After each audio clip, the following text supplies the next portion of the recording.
তিপ্রামথার মহিলা সংগঠনের অর্থাৎ TWF এর চতুর্থ বর্ষপূর্তি উপলক্ষে তিনটি বিধানসভার যৌথ উদ্যোগে তেলিয়ামুড়ার চিত্রাঙ্গদা কলাকেন্দ্র অর্থাৎ টাউন হলে এক আনন্দঘন অনুষ্ঠানের মধ্য দিয়ে চতুর্থ বর্ষপূর্তি উদযাপন করা হয়। এদিনের এই অনুষ্ঠানে উপস্থিত ছিলেন এডিসির EM কমল কলুই, প্রাক্তন মন্ত্রী Mebar Kumar Jamatia, 29 Krishnapur block president Mahendra Debbarma, TW central DS Gita Rani Debbarma সহ অন্যান্য নেতৃত্বরা।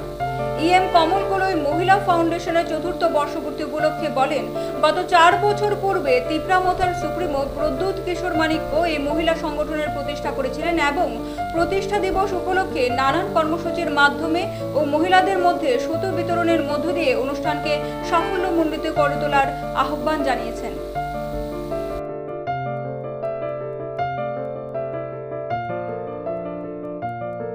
ইতিমধ্যে আপনারা জেনেছেন আমাদের তিপ্রামথার উইংস উইমেন অর্গানাইজেশন TWF এর চতুর্থ প্রতিষ্ঠা দিবস আজকের দিনেই গত 4 বছর আগে মহারাজা প্রদ্যুৎ বিক্রম মানিক্য আমাদের পার্টির সুপ্রিমো, উনি এই সংগঠনটা ফাউন্ডেশন করেন এবং স্থাপিত করেন।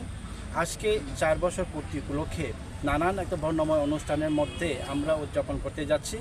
আপনারা নিশ্চয়ই জানেন আমরা আজকের এই অনুষ্ঠানের মাধ্যমে যতজন আমাদের মায়েরা বোনেরা এখানে উপস্থিত হয়েছেন TWF তাদেরকে আমরা সবাইকে ইয়ার্ন অর্থাৎ সুতো আমরা বিতরণ করব। আমরা সবাই এখানে কেক কাটবো, আমরা এখানে মিষ্টি মুখ করব।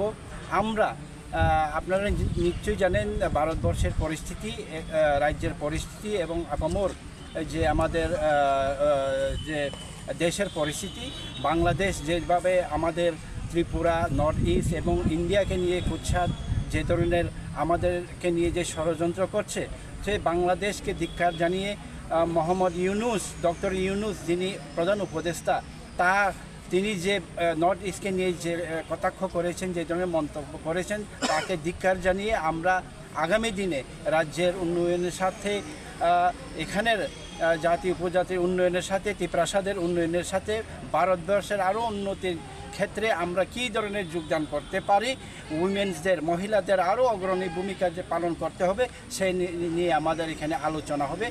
এই প্রতিষ্ঠা দিবসে আমরা এটাই যে আগামী দিনে আমরা আমাদের দাবি, আমাদের তিপ্রাসাদের যে অর্জিত দাবি, সাংবিধানিক যে দাবিগুলো যাতে আমরা পাইনি, এগুলোকে পাওয়ার ক্ষেত্রে যে ধরনের আন্দোলন আমরা করণীয় করা দরকার সেটা আমরা করার জন্য আজকে এখানে আমরা আলোচনা করব।